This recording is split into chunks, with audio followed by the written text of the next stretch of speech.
आसमानी बाप, आज के वचन पर तू आशीष बरकत दे ताकि तेरे नाम की महिमा और तेरे नाम की जलाल मिले। ये प्रार्थना यीशु के नाम से मांगते हैं, आमीन। मेरे प्यारे भाई बहनों, अभी आपके सामने जो है पढ़ूंगा लूका के इंजील 24 बाब 13 से जो है 34 आयतें 35 आयतें तक 35 आयतें तक आप पढ़ लेना। यहाँ जो है एमाउस के मार्ग पर चेलों के साथ यीशु और मेरे प्यारे भाई बहनों, जब दो भाई यरूशलेम से एमाउस जा रहे थे और ये साथ मिल की फैसला थी तो आपस में बातचीत कर रहे थे। किसी औरतों ने जो सुसमाचार दी हैं और जो है वो सुसमाचार सुनकर हम भी बहुत हैरान हो गए कि से यीशु मुर्दों में से जी उठा है। मेरे प्यारे भाई बहनों, ये वचन तो सच था, सच सुसमाचार सुनाया। अब विश्वास तो उन भाइयों को ही करना था, लेकिन भाइयों ने विश्वास नहीं किया। लेकिन जब यरूशलेम से एमाउस जा रहे थे तो यीशु जी उनके साथ हो लिए। जब यीशु उनके साथ हुए तब मेरे प्यारे भाई और बहनों, रास्ते में जब बातचीत हो रही थी तो यीशु जी ने पूछे, तुम कौन सी बातें कर रहे हो? तो वो लोग कहे थे, क्या यरूशलेम में तो अकेला मुसाफिर है? जो घटना घटी है क्या तू नहीं जानता? यीशु तो घटना के बारे में जानते, लेकिन उनसे जानकारी लेना चाहते थे।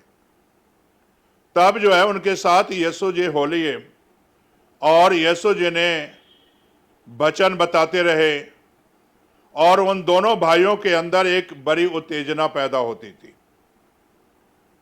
और मेरे प्यारे भाई बहनों, कब सफर कट गया उन दोनों भाइयों को भी पता नहीं चला। कब उनका नगर आ गया तो भी कोई पता नहीं चला। मेरे प्यारे भाई और बहनों, मेरे कहने का मकसद यही है से यीशु जी उस समय में इतने मील चले और उनके सफर का पता नहीं चला। यीशु मसीह जी ने साबित कर दिया से मैं तेरे अंग संग हूं, जहां जहां तू जाएगा मैं तेरे साथ चलूंगा। और वहां चले यीशु, चेले के साथ चलते थे यीशु, चेले के साथ रहते थे यीशु। और वही यीशु आपके साथ भी वादा किया है से मैं तेरे साथ रहना चाहता हूं, तेरे साथ मैं चलना चाहता हूं, मैं तेरे जीवन में रहना चाहता हूं, तुम्हें एक नया जीवन देना चाहता हूं, एक नई जिंदगी देना चाहता हूं। मेरे प्यारे भाई बहनों, यरूशलेम से एमाउस 7 किलोमीटर दूर है, 7 मील की दूरी है। और इतनी दूरी प्रभु ने चला और मेरे प्यारे भाई बहनों, उन भाइयों को कुछ पता नहीं चला इतनी दूरी कब समाप्त हुई। जब उनका घर आया, देखिए प्रभु यीशु मसीह उनके घर तक गया। लेकिन उन भाइयों को अगर देखिए कैसे, जब जो है उन्हें कहा यरूशलेम में तो अकेला मुसाफिर है, संध्या हो गई, चल आज मेरे घर ही रहा। यीशु ने ना नहीं किया, उनके घर गया, खाना बनकर आया। यीशु ने रोटी ली, धन्यवाद किया, तोड़ कर दी और उनकी आंखें खुल गई और वो क्या पहचान लिए, ये तो यीशु है। जब तक आपके जीवन में पाप है, पाप वाली आंखें हैं, गुनाह वाली आंखें हैं, चरी हुई आंखें हैं, और मेरे प्यारे भाई और बहनों, आपको जो है उत्तम आंखें नहीं है, तब तक आप यीशु को कभी पहचान नहीं सकोगे। आपकी पहचान जब यीशु से हो जाएगा तो आंख नीमी हो जाएगी।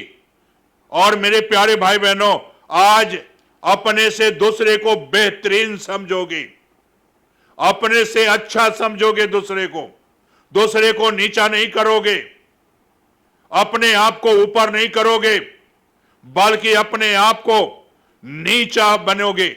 यीशु मसीह जी ने, स्वर्ग में रहने वाला परमेश्वर, अपने आप को शून्य कर दिया ताकि आपको जीवन मिल गया।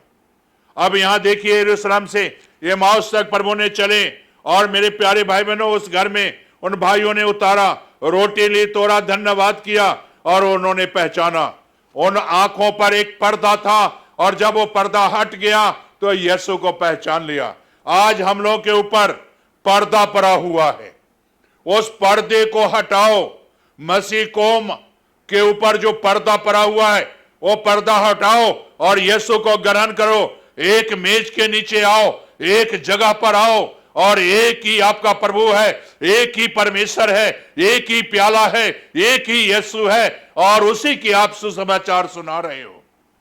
एक मंच पर आ जाओ, एक मंच पर आ जाओ, तो परमेश्वर आपको आशीष देगा, बरकत देगा, और आज भी वो बरकत देने वाला परमेश्वर है। मेरे प्यारे भाई बहनों, किसी को नीचा करने के लिए नहीं, बल्कि यीशु ने देखो किसी को नीचा नहीं किया, सबको ऊपर उठाया और स्वर्गीय जीवन दिया। और इस भाई के अंदर देखो कितनी काबिलियत है। इस दोनों भाइयों के अंदर काबिलियत देखो। आंखें खोली तो घर के अंदर बंद नहीं रहे, कमरे के अंदर बंद नहीं रहे। उसी वक्त यरूशलेम में आकर चेलों को बताया, अरे दरवाजा खोलो, अब जो है बंद रहने का जीवन नहीं है, बंद रहने की जिंदगी नहीं है। हमारा यीशु मुर्दों में से जी उठा है, वो हमें दिखाई दिया है, इन आंखों ने उसे देखा है, इन आंखों ने हमें रोटी दी है, इन आंखों ने मुझे पापों की क्षमा दे दी है, इन आंखों ने हमें एक नई रोशनी दी है, इन आंखों ने हमें जो है एक प्रभु को देखने की सामर्थ्य दी है। अब तुम लोग बंद मत रहो, यीशु मुर्दों में से जी उठा है। मेरे प्यारे भाई और बहनों, मैं इतना ही बताना चाहता हूं, आज अपनी आंखों में पाप वाली जो आंख है, गुनाह है, पाप की तरीके से दूसरे को अगर देखती हो, आज मेरे प्यारे भाई बहनों, ये छिलका उतार दो और यीशु को पहन लो। और मेरे प्यारे भाई बहनों, आपके पाप की जब छिलका गिरेगा तो आपके जीवन में आशीष आ जाएगा, यीशु आएगा। क्या आपके जीवन में यीशु है, या अभी भी आपकी आंखों पर पाप का पर्दा पड़ा हुआ है? आज इस पर्दों को उतारो, और जो भाई बहन उतारना चाहते हैं प्रार्थना करें। स्वर्गीय आसमानी बाप, पाप वाली जिंदगी, गुनाह वाली जिंदगी जो भाई बहन छोड़ना चाहते हैं, आज खुदावंद यीशु उन भाई बहनों को छू, उन्हें आशीषित कर। तेरा फजल और तेरा अनुग्रह उनके पर हो, वचन के मुताबिक आशीषित कर और अपनी महिमा के लिए तैयार कर। ये प्रार्थना यीशु के नाम से मांग लेता हूं।